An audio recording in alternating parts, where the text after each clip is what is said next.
Welcome to the Popcorntalk Network, for the online broadcast network that features movie discussion, news, and interviews.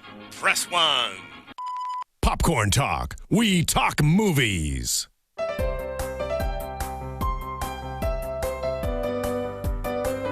the Popcorn Talk Network, the #1 online broadcast network for movie talk, this is the Cosplay Coach. Costume breakdowns and tips and tricks to create your own. And now, the coach herself, Meredith Placco. Yay! And friends! Only friends. Only friends. Yes, as you can see, none of us today is Meredith Placco. Unfortunately, she is ill and cannot join us, so we wish her all the best, but we are going to forge ahead anyhow.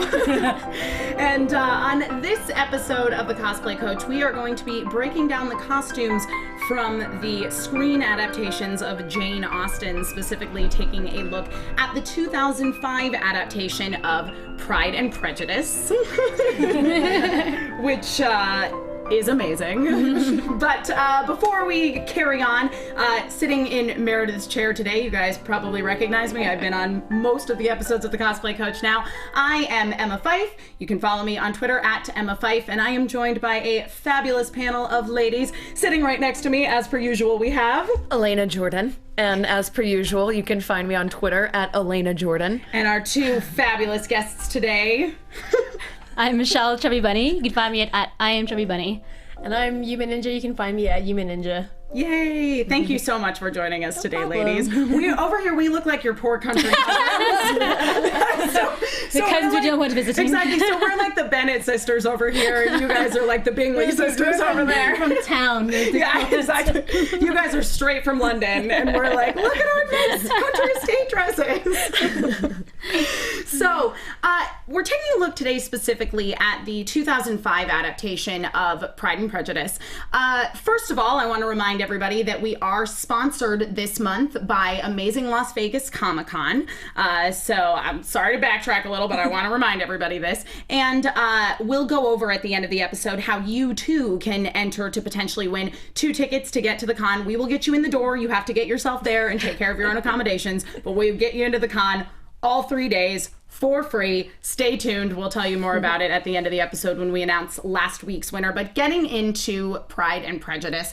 So this adaptation of Pride and Prejudice was a little different in costume-wise than anything that we had seen before. I remember when this movie first came out, people were freaking out. Not so, number one, about the costumes, but number two, because they had like pigs in their house. Oh, Yeah. So they just wanted to lend another level of realism to the costuming. I mean, in the really early screen adaptations of Jane Austen novels, they didn't even, like, back in the 1940s, they did not even do Regency style costumes at all. They had like some Civil War era stuff and super duper shiny fabrics. Accurate? What is that? Exactly. I remember. Like, this is a movie. Scarlet O'Hara, like hair. I'm like, I mean, literally, the 1940 Pride and Prejudice looks like Gone with the Wind through all over it. But in the mid 90s, we started to really have a revolution, a sort of renaissance when it came to the appearance of Jane Austen film costumes, specifically in things like the 1995 A&E BBC co-production of Pride and Prejudice itself. That's my favorite. Also the 1995 Sense and Sensibility, written by Emma Thompson and directed by Ang Lee, which is personally my favorite Jane Austen adaptation, and also the 1996 version of Emma, which starred Gwyneth Paltrow. Now, all of those films, we finally saw that Regency style, the Empire waist. And that's kind of what we came to expect from Jane Austen films from that point on. Now, however, Joe Wright, who was the director of the 2005 Pride and Prejudice, he did not like the Empire waist style. So the majority of Jane Austen's novels were published, they were published between 1913 and 1918. So most of the movies are set during the time period that the novels were published. However, Pride and Prejudice was actually written back around 1790. And so Joe Wright was like, I don't like those empire waists. We're getting rid of them. We're going back to 1790, so that we actually see a slightly lower waistline. So most of the dresses in that film had a little more like sort of mid-low rib, rather than being the full-up empire waist. Now, the costumes in this movie were designed by Jacqueline Duran, who designed costumes for Mike Leigh quite frequently. One of her first jobs was working as an assistant for him on a film Topsy Turvy. She also worked on a lot of really, really big films independently of him, including things like the Bond films The World Is Not Enough and Die Another Day. Wow. She also worked on Star Wars Episode 2 Attack of the Clones and Lara Croft's Tomb Raider. so quite the span. But she worked with Mike Leigh on the film Topsy Turvy, which is a great biopic about the lives of Gilbert and Sullivan, who were composers and writers. Anyway, I love Gilbert and Sullivan. That's another thing I'm like super nerdy about, but that's neither here nor there. But that ultimately led to her first solo lead designer job, working as the costume designer on another Mike Leigh film called All or Nothing, and she's collaborated with him several times since. But yes, so for this film, she did go with the 1790s fashion, and one of the things that I thought was really interesting about choosing to do that slightly earlier time period is we really see in the style of the clothing, specifically in regards to like where the waistline falls on the dress, how rich or poor that character is. We see that particularly with some of the older characters who are not quite as rich, like Mrs. Bennet, she actually wears a dress that I was looking at it, I was like, that doesn't even look 1790. So I like kept going back like decades to see where that came from.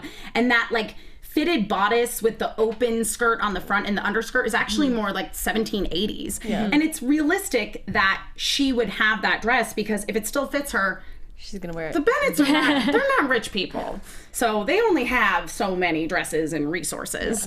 And that's something that we started to see in the 95 Sense and Sensibility actually is characters sort of sharing costumes, because there is this idea that if you are a not so wealthy family, even if you are a really wealthy family, back in those days, you didn't have that many dresses. I love that Jenny Beavan too, who did Sense and Sensibility, also did Mad Max Fury Road. I know. Because they're so drastically different. And that movie is so good. And I was watching it and just like, wow, she did Sense and Sensibility? Yeah, and Anna and the King? Wow. A lot of ladies working on period costumes. But hey, I mean, Jacqueline Duran also worked on Tomb Raider. Which is awesome. a little different from her usual sort of period work, though actually her degree is in the history of costume, so it makes a lot of sense, that she would do a lot of the sort of more historical period costume pieces. But yes, so the poorer characters in this film we see wear much plainer styles, and where we had seen in earlier Austen adaptations, particularly around the mid-90s, we started to see more regular-looking fabrics. However, I mean, they went very, very plain with the fabrics that we saw, particularly on the Bennet family. We have a great picture of all the Bennet sisters and their mom there. And you can see the characters are reflected in the costume. So obviously, Elizabeth is more of a tomboy. She wears even plainer clothes. She doesn't really care that much about her appearance, or certainly would never admit to it. But Kitty and Lydia, of course, are wearing slightly brighter colors. And the majority of those dresses, we finally see in this film a lot of dresses that are made out of like cottons and linens, rather than flashy silks and brocades. But one character, Caroline Bingley, is exactly what we would expect from Austen. She's got the full-on, high-up empire waist, and because, Caroline Bingley's a rich lady. She would always I love be the rationale of that. Is that the one empire waist that they have is because it is kind of more the height of fashion, a little ahead of her time, and so it fits the character so well. Totally. Yeah. Oh yeah. At the very end of the empire waist fashion fad, like the waist got so high that it was just like right on the tip of the bust. Yes, I've seen And then those. after that, it just went right back down. So that was the very end of the. So she's kind of I guess time of the year talking about she's early on that Yeah, trend. exactly. Yeah. She's transitioning into Yeah. that trend. I mean, let's be real. If she was alive today, she'd be all over fashion blogs. So let's take a look a little bit more specifically at some of Elizabeth Bennet's costumes over the years. Yeah. So we're gonna skip over the really early stuff. My roommate is a huge Jane Austen aficionado, if you will, and she was telling me about all these crazy versions of Pride and Prejudice she'd seen. So basically, when I was doing research for this, I looked at all the different screen adaptations, and a lot of the there's a lot of photos from the 1940s production, which I was like, nope, not even a little bit accurate. We're just gonna forget that exists. But there was a couple different TV versions. In 1958 there was a TV serial. In 1967 there was a TV serial, and the 1958 version seems to be completely lost. All the episodes are thought to be just gone because the BBC was not great about cataloging they have like their a stuff. long history of like just burning shit or Yeah, reusing the I mean film. that as any Doctor Who fan knows, a lot of the earlier serials are lost, and that's very much what happened with this. I've seen some images of the 1967 one, and it looks to me like they sort of had Empire Waist fashion, but the one photo that I've seen in color, Lizzie is wearing just like the most 60s looking, like little tiny floral print, and her dress is all the way up to her neck and it's all frilly. It's bizarre. However, something that is completely intact and you can watch on Hulu or on Amazon Prime streaming, I believe, is the 1980 BBC serial of Pride and Prejudice. Now, in this one, they have the right idea with the gowns. The fabric choices. Oh, it's atrocious. It is the 80s still. We have to remember. Like all of the shiny satins, Yes! and, like, the lace. I'm just like, no.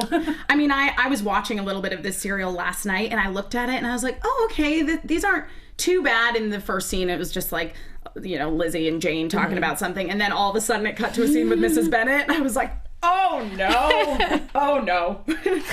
I mean, you can see in the photo that we have, these are some less offensive costumes of Elizabeth and Jane. I love that description, less offensive.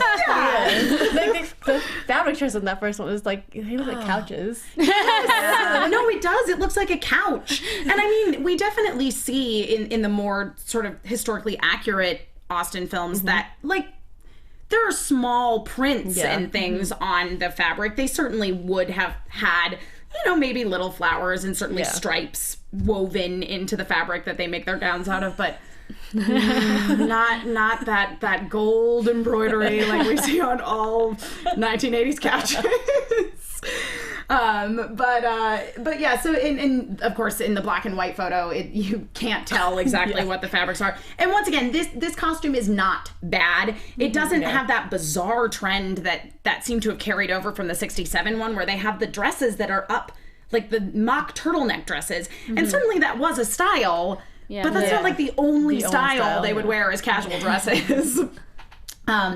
Another thing about the 80s Pride and Prejudice that drives my roommate bonkers specifically, and she has a good point, is they wear their bonnets in every scene. It's just bonnets everywhere.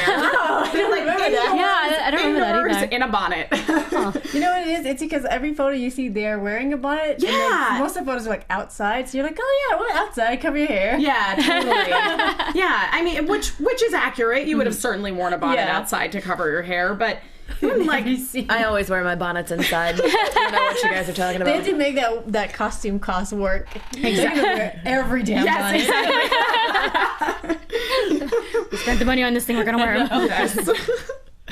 I mean, I just find that in that particular version that all of the costumes are just, number one, I don't know what's going on with the patterns on that costumes, but number two, they're all just a little too fancy. Yeah. A little They're too overdone, clean and fancy. yeah. Yeah, exactly. What they look, and this is something that we saw basically up to the point of the 95 Pride and Prejudice, which we'll take a look at next.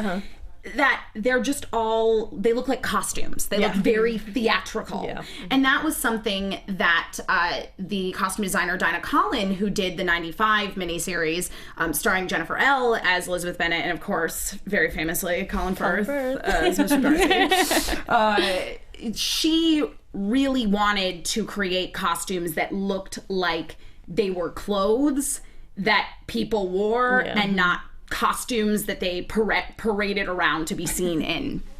So the costumes that they wore in that, particularly Elizabeth's dresses, are much plainer in comparison to any costumes we saw her in screen adaptations, and historically accurate for 1813, which is the year that Pride and Prejudice was published. Actually, I was reading that Dinah Collin, because she was very dedicated to making these costumes as accurate as possible, and she actually had to have fabric specially made for it because she couldn't find any fabric to purchase. That was, correct, if you will.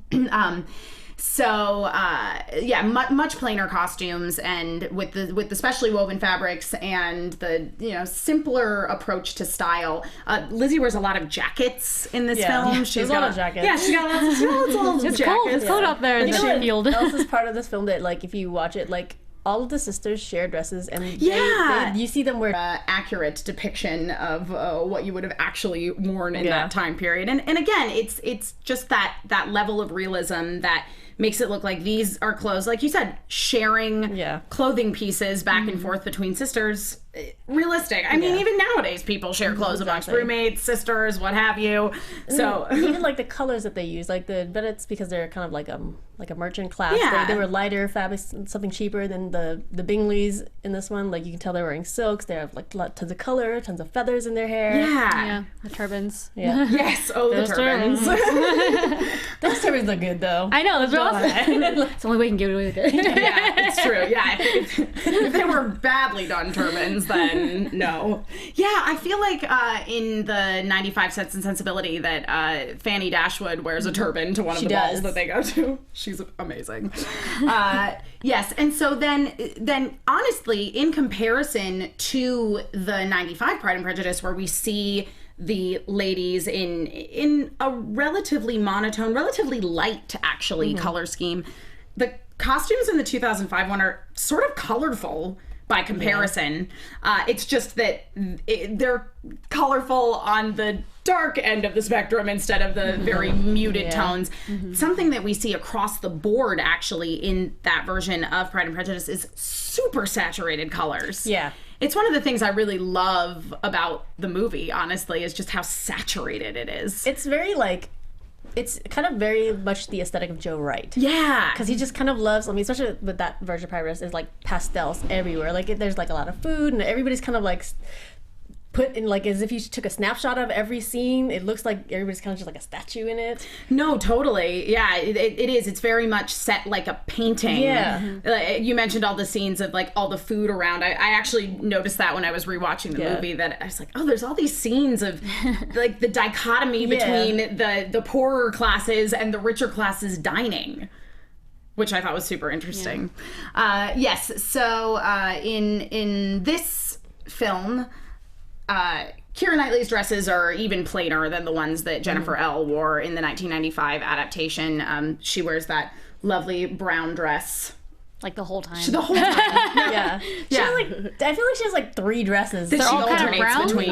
There's a brown, a grayish blue one, and then the white one she wears the ball. Yeah. Yeah. The great quote from the costume designer was talking about the color scheme and why she picked it, and she said, Lizzie Bennet was the tomboy and wore earth colors because she loved the countryside, so she wanted to reflect that love in the actual costuming, and that's why she picked those specific colors, was so it would kind of reflect, it would not necessarily blend into the background, but reflect kind of more of the countryside landscape on her actual body when she was inside. And if you think about it, it does make her look different from her sisters. It differentiates her, because in the group photo we looked at earlier, they're almost all wearing pastels except for one of them, and because she's so dark, but her face is so beautiful, Darcy's attracted to her. Yeah. The one girl not trying to show off. Yes. You notice that even in this film, like in the 95 BBC version one, like there's like the mud scene, you know. And yes. But then in the most recent one, she seems like she's always out and about, like getting dirty. Yeah, well, that actually was one of the things that I wrote down, because in the book there is this very specific quote about her hem being 6 inches deep in mud. This is after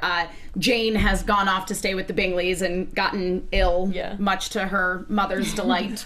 And so Lizzie goes to visit sick Jane, and she walks the whole way because it's only supposed to be 3 miles. And her entire hem is supposed to be covered in mud. And in all the other versions, even the 95 one, it was like, all right, she looks a little dirty. We can't ruin this outfit just me, guys. In the 2000, they just like get dirty. Yeah, no, there's roll around, Kara. It's like not 6 inches, it's like 2 feet. But it kind of shows too more the gradation and the differences between the times that these movies were made, like in the 80s where it is, you know, and before that even, where it is very theatrical, because that's kind of what audiences went to the movies for. And then around 2005, audiences were more kind of honed into, I want this to be more of an accurate representation and less of a theatrical production in the film.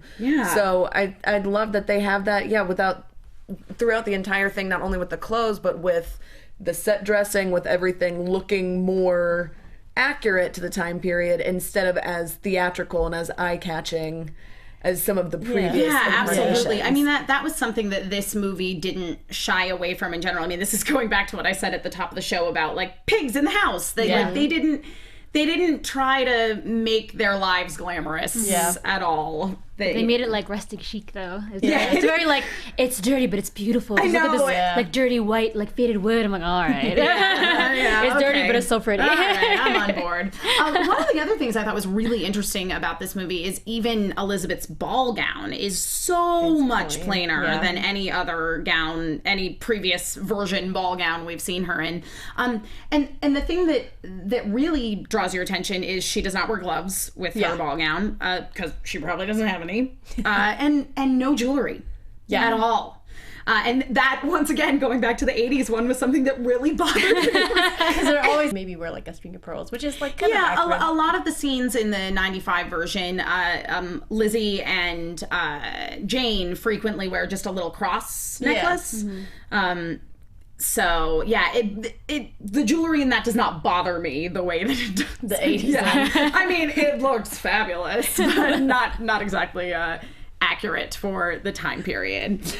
So there are many occasions upon which one might want to wear a Jane Austen Regency style dress. So let's talk a little bit about how you could go about making these costumes. I use that one. Yeah, exactly. There are so many commercial patterns.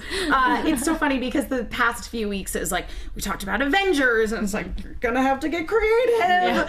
And we talked about Mad Max, and that was a lot of like, go find stuff and distress it and break it up. Exactly. And this week, finally, you know, with the historical costumes, there are so many really great patterns. Buttrick has that whole making history line, which is just fantastic. Some of these patterns are out of print now. A lot of them are. However, when I was looking for them last night, I found them all for around $5 on eBay. So you can still get these patterns. Or Etsy is a good place to get patterns too. Etsy, yeah. This pattern, I don't know if I want to jump into this real quick. Yeah, sure. I used that I'm pointing. But that pattern. 6603. The one on the girl in the blue. I used that idea for the top part of the robe, but I just knocked off the sleeves and the, because it wasn't, I found that one, there's a different one I think from Simplicity that were almost like they almost look nice like separately, so I just had to like take them together and like chop off this thing, and because it wasn't, they weren't like, that's like these sleeves, these are very like they're very costumey, but I kind of was going for that. But like they're too big for what they're doing there. And then, no, I agree. Yeah, and her bodice is super, super high. Like the dress I'm wearing under this is like, it goes like right here. And it looks really weird on. I'm like, all right, gonna make a little robe now. This pattern is very, it is a little bit more theatrical, more in the style. It's not on the level of the 80s. No. But it was made quite a long time ago, I think. It was, but I do like this pattern. And once again, I mean, if you look at the girl in the pink dress in this pattern, I mean, that illustrates what you were saying earlier, Michelle, about how like as the Regency period went on, the bust line just got higher and higher and higher, and then it's like it's not really under your boobs anymore. It's right straight down the middle against you. There's another great pattern I found in the Buttrick Making History line, which is B6074. I never had this one. I had that same Buttrick pattern that you used to modify to create that one. This one is a little less theatrical. The sleeves are a little softer, if you will. They're not quite as puffy. Pretty nice. Yeah, it is. It's really nice in it. And if you're going for a 95 Pride and Prejudice, this has got your little jacket pattern.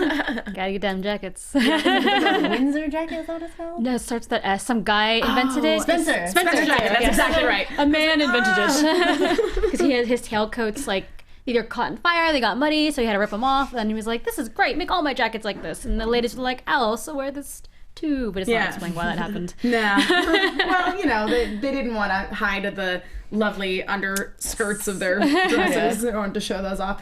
But yeah, and this one apparently also has a bonnet pattern. Huh. Oh. So you can wear it indoors. Yeah. Exactly. As we learned from the 1980 Pride and Prejudice. And then the final pattern that we're going to discuss is a simplicity pattern. This one is still in the pattern books. You can go to Joanne, you can go get this right now. That is the pattern that this dress is made from. Okay.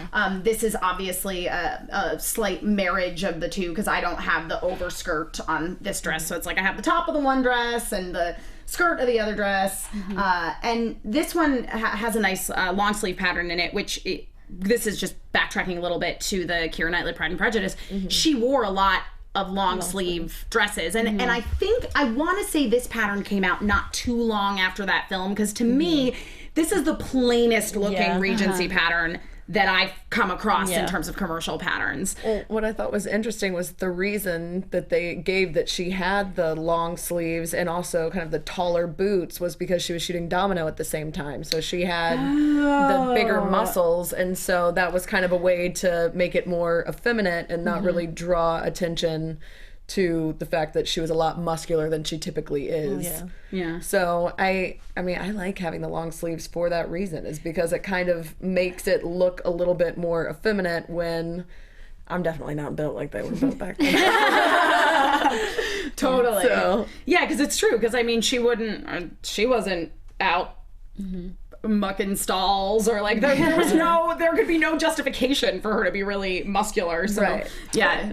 What I liked about this pattern and the one you have on now is that it has that nice, I don't know what you call it. It's almost like a drawstring in the front. It is a drawstring. Yeah, it is a drawstring. And then it ties in the back, so it keeps it open. I guess the way you're supposed to make it is supposed to tie or corset in the back, and something's supposed to go over it. But if you're just making it to wear, it's like a pain in the butt to like get it all by yourself. Yeah. So I just like put in zippers. I'm like, never mind. Yeah. No, it looks nice that it's not like a fake ruche. It's like a this does this and this was made exactly how the pattern specified. So it has a drawstring that runs through here, and then there's a drawstring that runs through the middle here, and then this gets tied at the back. Right. So, and it all ties. There are no zippers, there are no snaps, no modern fixings to make this dress.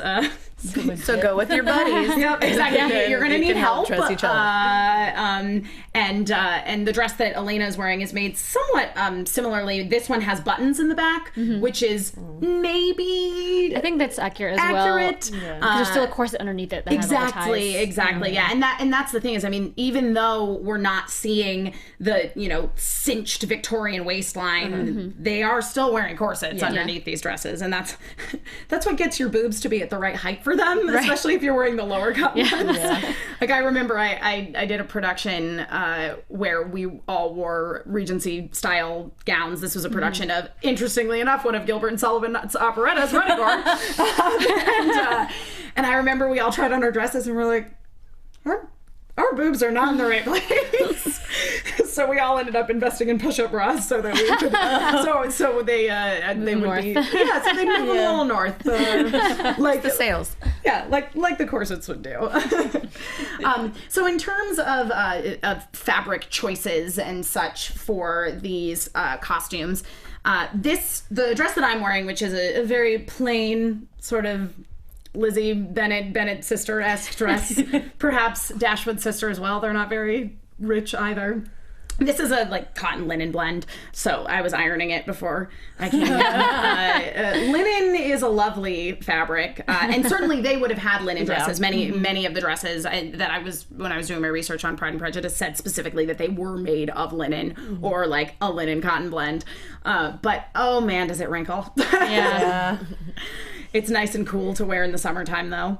What you guys are wearing more of like fancy ball gowns. Ooh, well, we both created these at different times, but outfits for the Jane Austen ball. It's called the Jane Austen Evening. Which happens in January in Pasadena every year. So I finally went last year for the first time because getting tickets is real hard. You can't just get them. It's like going to Comic-Con. You're like, get online and get those tickets. Cause it's like November, they're on sale. Get on and buy them. They only sell, I think it's like 250 tickets. They always want to have it in the same hall. They refuse to move it because it's beautiful and the event's really great. But anyway, like the Masonic Temple thing. It's like beautiful. So it's like tea at the beginning, and then they flip it over and move all the tables away, and then it's a dancing when you can take dance classes before that, so you can learn the country dances. It's really, really, really fun. I was like crying when I was in this. This is really cute. It sounds like my dream. And like and they call out the moves so you know what you're doing. But so anyway, for that, I decided to make this kind of like it's actually based more on like I would say the movie Austen Land. Oh yeah, totally. Yeah. Of Austen clothing or Regency clothing, because that movie is so like it's a movie about a Austen Land getaway vacation basically for ladies. It's like to be an immersive like experience for Jane Austen. But you can pay extra money to be in like the nice class of people who have like nicer clothes. So it's very like what we would make now that looks costume that looks kind of like Regency. So totally, it's very like look at all the I have like 20 birds in my hair. Like it's really the I've costume's seen amazing. photos from it, and I'm like, these costumes are bananas. So I wasn't certainly not trying for historically accurate, but just like not. Like fancy and fabulous, and then I just I did buy upholstery fabric because you guys have seen these on cushions, I'm sure. But listen, that upholstery fabric is nothing. Compared to the 80s. So it was really a lot of fun making. I based it off another it was actually an opera costume that was supposed to be taking place in Regency era, and then like I add a lot of doodads that like I have this brooch is actually like from Sailor Moon, it's Sailor Jupiter cameo, and my hair is not historically accurate, but just all these things like mine isn't either. just do your hair and make it nice and have fun. It's like my outfit actually based off of one of like the Josephine patterns. Like Empire Regency. Totally, Like, I just didn't add the like weird like frill. Yeah, I actually came across a really interesting like I think it was a Josephine pattern, and I almost included it. I was like, you could totally use that to create ball. I mean, because to me, your gown is reminiscent of some of the ball gowns that once again like Fanny Dashwood wears in the 95 Sense and Sensibility. Yeah, because I think I'm pretty sure like the Regency was born out of the whole like French like thing. Absolutely. Yeah, was it Marie Antoinette started? She combined the robes and the dress into one garment and took the sleeves off maybe not necessarily, but so that became it was like the ball shaped. It was called the balloon shaped gown or something, and that was in like 1780. It's really late 1700s, and then it's like because the one I got is like totally based off that whole like the crowning of Josephine painting. And I was like, just make it simpler, but it's like velvet and like. I was gonna say it looks like metallic, the top you got like upholstery and like some chiffon. Well, and that upholstery fabric, as long as you go for like a subtle print, like that is perfectly acceptable for a ball gown kind of situation. Which, let's be real, most of the time you'd be making ball gowns. You don't want to make like the boring brown. Exactly. Keira Knightley brown outfits all the time. I mean, unless you want to go traipsing around the countryside. Then I highly recommend that. I was curious because it was my first time going to this event this year. I kind of thought like I wonder if everyone's gonna be wearing like white and cream because when you go to a ball, like that's technically accurate. And I was talking to my friend Amy, who has gone like many times. She's like, no. Just everyone likes to look fancy and wear like all the different colors of the rainbow and just have the fanciest hat. I'm like, okay. It's really interesting when you go to the Jane Austen and you see the men in like the military outfits. Like they go full militia. It's like amazing. So awesome. I think we have one photo that one of the ones that you sent me of guys in the military garb. There they are. That's so awesome. Best friends. Anyway. That is so great. Yeah, and our friend Amy is in that photo too. Oh yeah, she's the one who goes all nice. the time. Oh, that's awesome. And she makes garments like historically accurate. So I'm like, how do you put this together? I don't know what you're doing. What is this? Yeah. Like, I'm gonna put a zipper. Because like I know like they were trading with India, so she like made a sari costume one year because like they were getting a lot of fabrics from India at that point. And I was like, this is so historically accurate, and I'm over here like go downtown and buy some. Yeah, exactly. I'm gonna go downtown. I'm gonna see what fabric looks flashy, and I'm gonna go with that. You kind of have to pick your battle. Like, do you want to be accurate and do everything correctly and not use any darts at all in your fabric, or do you want to just look nice? I mean, you gotta exactly. choose your battle. And then plus, like, we went with our hair colors. It's like, go big or go home. Go Yeah, exactly, right? Yeah, totally. No, I know. Well, speaking as somebody who struggled to get into this dress, which does have ties and is historically accurate not too long ago, I support zippers. So that event happens every single year in January. Yeah, Yes. yeah. The tickets go on sale like in November. Okay. And you guys have and you went this year, Yes, Michelle? And then she went. And I went in 2012. Okay. Yeah. Okay, nice. Yeah, I couldn't get tickets this year. Like, I was at Kamikaze, and they were like, everybody's like, buy them. And I was like, I have no internet or Wi-Fi or anything. Oh. That's next year. We'll get it. Yeah, I know. Well, it's funny that since you guys sent me those photos from the Austen Ball, I was like, oh, I've always wanted to go to that. And my roommate and I went, and like, she looked it up. She's like, wait, I think we missed it this year. We gotta look it up. And I was like, okay, we gotta set a timer for November. Yeah, I think there's other in Los Angeles anyway. There's other places that do balls like this, but I don't know exactly. I think there's like a Jane Austen Society tea that happens every year. I don't know when it happens because I've never been, but they have stuff, and they also do like Victorian themed stuff. But they do like a lot of stuff with like the historical society. So they put on just like very small events, like you would go to like somebody's house and dance or like that. Nice. Yeah. I've looked up because I want to learn those country dances. It's really easy, and I'm like, I was very scared of doing it because I was like, okay, I'm gonna pay. It's like $10 to like take class before. It's like they have them 2 weekends before the actual ball, and I was like, I dragged my my then husband, and he's like, okay, I'm gonna do it. He got like really like, oh my god, why am I doing this? I'm like, this is awesome, yeah, all my dreams are coming true. Like, it's really fun. It's super easy, and they have ones like they have easier ones and like harder ones. Yeah. So you just kind of like pick and choose. Do you find that these sort of events that, since you guys have gone to them before, tend to have more women at them than men? Yes. The year I went, I think it was a different crowd. Because the year I went, there were a lot of children. Oh. I think there were adults. I don't think they They allowed don't. children. Now it's children anymore. 18 and above, and there was a lot of really cute. Like, I was like, oh, it's like. Yeah, because when Like I little went, kitties like dancing, like it was just like they're like giggling, and a lot of girls dance with each other. Yeah. I dance with my friends like as the man because they teach you again like before it starts. They're like, okay, these are the 4 moves. When I yell, these are the things you do. And I take a lot of aerobics classes, so I like can do that. So She doesn't want to brag or anything, but she's pretty good kind of at a big following deal. dance directions. I went in like there were like little boys asking like older women to dance. It was super cute. Because my boyfriend, he was like, well, I don't want to go unless we do the dancing next time. And I was like, okay. Okay, cool, great. So Alexis, I know we have Alexis is our fabulous engineer once again, and I know we've got a bunch of photos of the Austen Ball, but the next thing that I want to talk about is Michelle. God, we are so nerdy. You Our nerd Jane. are basically living my dream.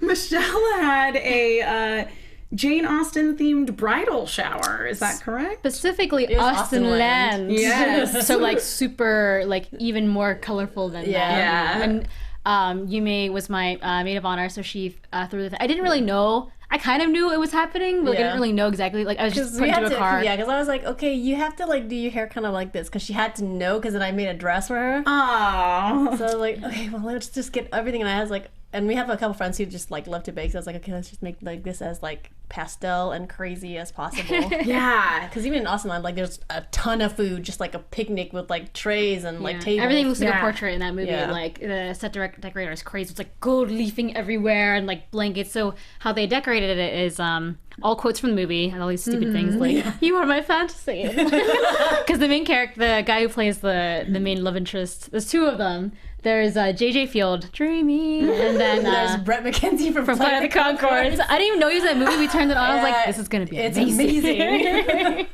But so it's really easy to kind of decorate in that style. You just put a lot of pellets on the floor, throw all the fabric you have in your house all over everything.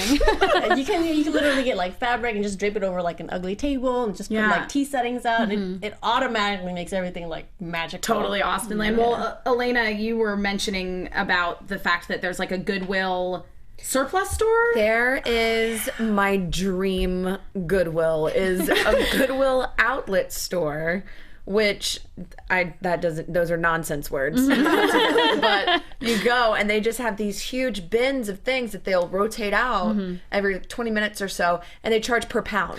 Oh, so I've been to the ones in Portland before, but not here. Yeah, so there's one in Glendale out here, and it's amazing. It like a couple weeks ago or something, right? Or like last month or something. I got so many great costume pieces and fabric too, because since it's per pound, it's $1.50 a pound or something like that.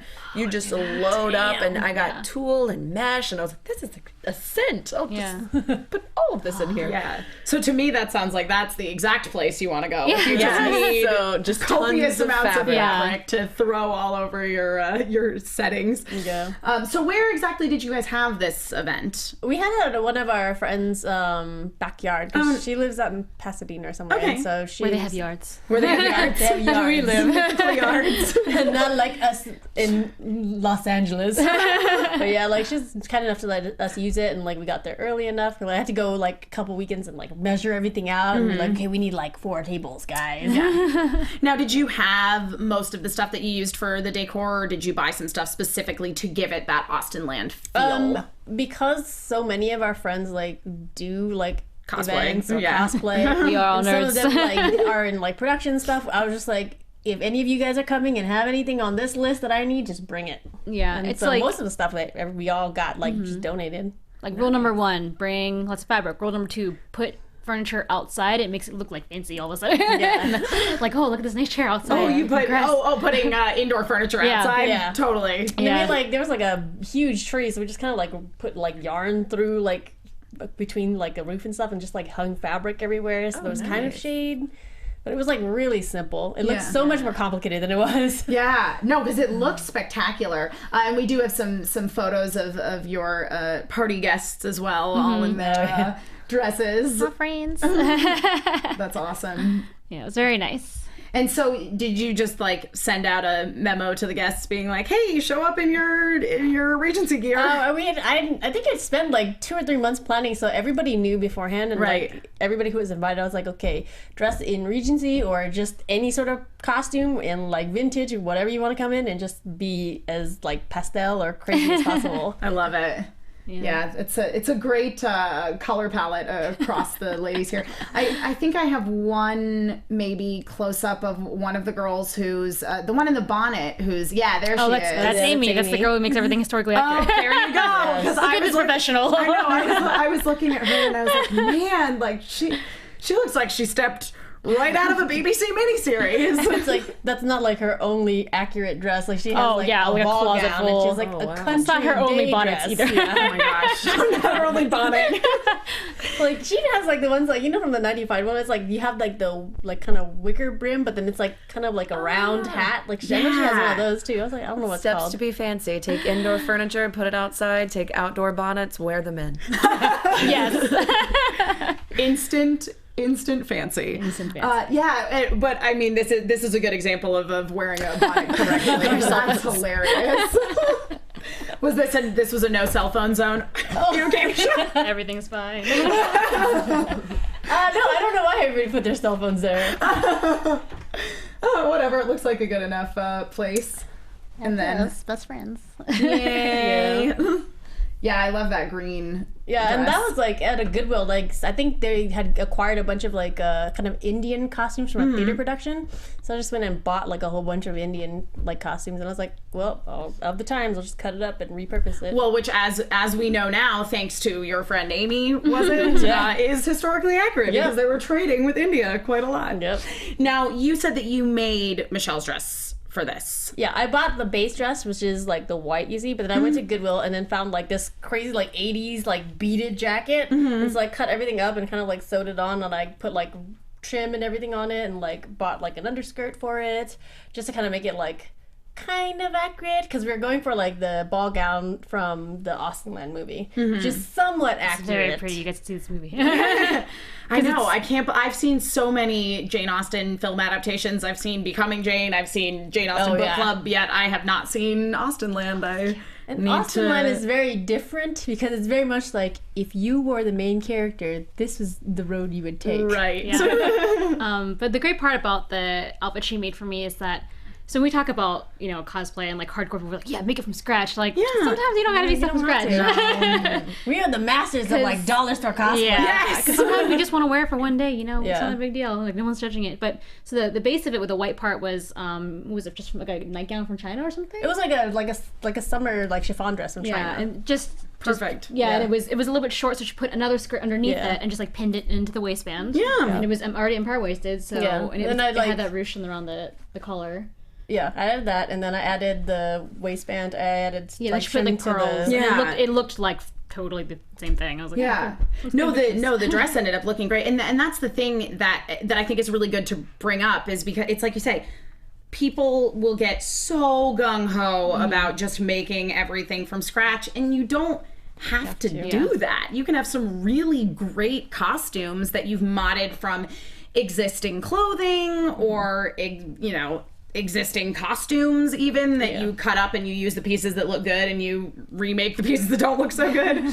Elena, I know you're quite the expert at dollar store cosplay too. Yeah, that's my favorite thing to do is to take different pieces and kind of chop them up and add different elements, and then it saves a lot of time so you can do more things. And then if you have a costume that you don't necessarily wear as often, but there are pieces of it that you could integrate into something else, I like kind of the mentality of, well, because I didn't make this entire thing from scratch to be this one specific thing for its entire existence, I don't feel bad about ripping it up and then resewing it and repurposing it and making something else. Yeah, that's totally, that describes all of the, like, I don't know, the early 2000s of me cosplaying from like 2000 to 2004. Because I was just like, in college still, and like, I was like, I'm just going to go to our awesome Goodwills out in Pennsylvania where no one goes. Yeah, we had awesome Goodwills in Virginia in the middle of nowhere where I went to school too.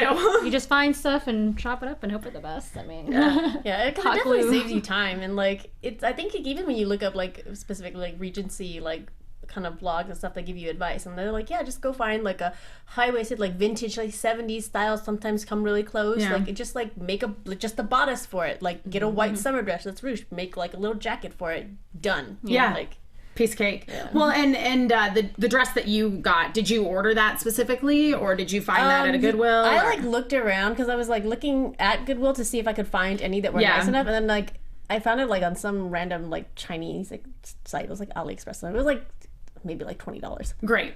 Like including shipping. And I was like, done. Yep. eBay is a great resource for finding inexpensive clothing items. I highly recommend it. And it is great that, because I think that people get intimidated by historical costumes. I think when people first start out cosplaying, they kind of try to stick to, this is mostly a t-shirt and jeans kind of thing. But it is very easy actually to take existing pieces and just add some stuff here and there, take away some other stuff, and have fairly historical looking costumes. And as you say, especially with the more Austenland theme of your bridal shower, it didn't have to be period accurate, but it just had to have that basic style. And I think that you all pulled it off extremely well, which actually leads me really nicely into another little section that I want to cover, which is that even in these fabulous Jane Austen films, they don't have completely new costumes all the time. I need to scroll up and tell you the exact right thing for this. So there is a thing called recycled movie costumes. It's a Tumblr, so it's recycledmoviecostumes.tumblr.com. Follow it, browse it. It will change your life. And you will see in there lots of different articles about various costumes that have been reused in Jane Austen films. A lot of the costumes in the 2005 Pride and Prejudice turned up in Becoming Jane. Yes. So, like, if you guys recall in the photo where this is for our viewers, that basically Kitty wears this, who was played by Carey Mulligan in that movie. She wears this linen pink dress with little white polka dots on it, and Jane's sister in Becoming Jane actually wears that exact same dress in the engagement party scene, and we have a photo of the two of them walking here on the beach. Yeah, they look great. But yeah, so in that dress, actually, on that Tumblr, there's a whole article where they show that not only did Kitty wear that dress in the movie, but like random party guests wear it in some other scenes. And it's like, it's the same thing with Austen then, because I think like some of the stuff that J.J. Field, who plays like the Mr. Darcy character, he actually wears a costume that I think Mr. Darcy wears from the 95 one. Yeah, like they actually have clothing from that one, and like it's shown up in other things as well. Yeah, well, and Mary Ann Dashwood in the 95 Sense and Sensibility has this one dress that later the Mary Ann in the 2008 Sense and Sensibility wore. I mean, the same character wearing the same dress, just different actresses. And another one that I thought was interesting, once again, it was Mary Ann Dashwood, but that brown dress that Elizabeth wears at Pemberley with the like little lace around the top there, Mary Ann wears in a few different scenes, and she wears it in some of the promotional images for that Sense and Sensibility as well. Of course. But let me see if I can find my absolute favorite one. Yes. So anyway, there was this dress. It's I didn't include photos for it, but I just remembered how amazing it was. But it was a green dress that Charlotte Lucas wore in the 2005 Pride and Prejudice. Most of the costumes that pop up again are from, I'm sorry, it was in the 95 Pride and Prejudice. Most of the costumes that pop up again are from like the 95 Pride and Prejudice or the 95 Sense and Sensibility or the 96 Emma, because they had bigger budgets. Yeah. So a lot of the costumes were made for those. And then when BBC and ITV were doing their productions later in sort of 2007 through 10, they just like raided their costume stock. Like, you're just a good. But this dress, which Harriet wears in the 2008 Emma, was also worn. I don't know if you guys have ever watched the show The Supersizers. Yes. Oh, it is so. Oh my god, it's so good. It's so good. And the Regency episode is my absolute favorite.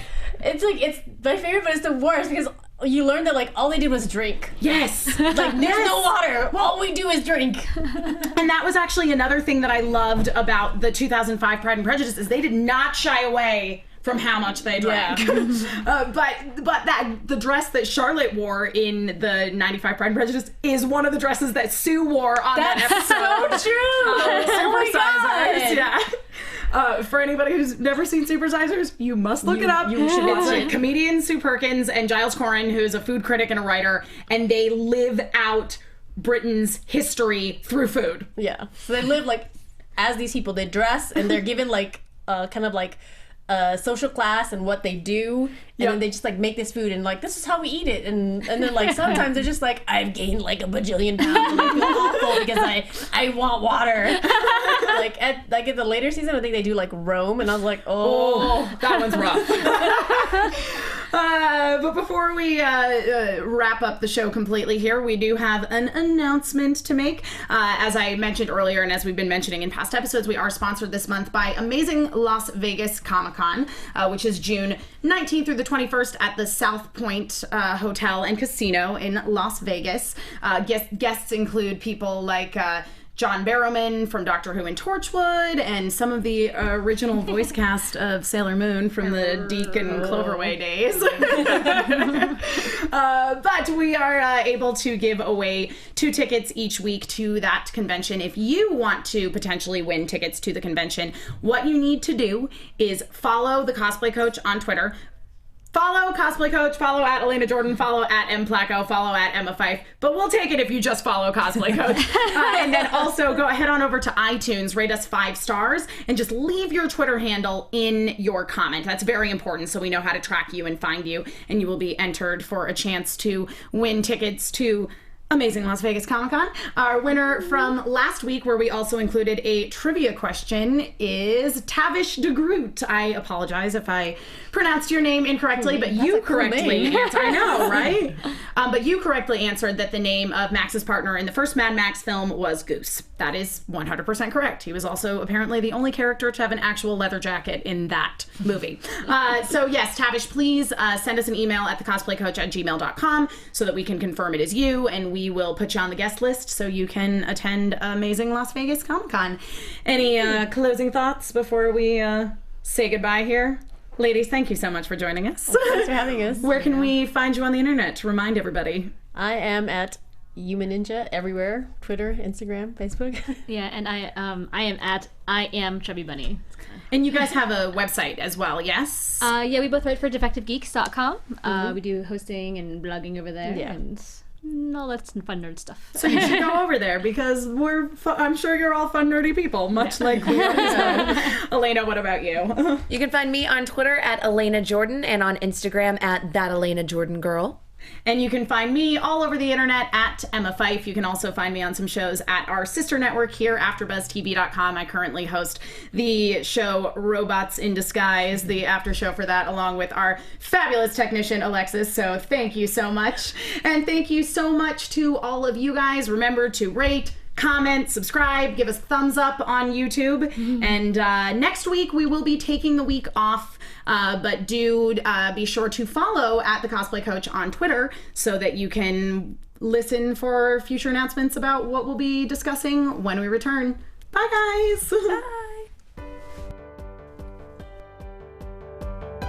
From producers Maria Menounos, Kevin Undergaro, Phil Svitek, and the entire Popcorn Talk Network, we would like to thank you for tuning in.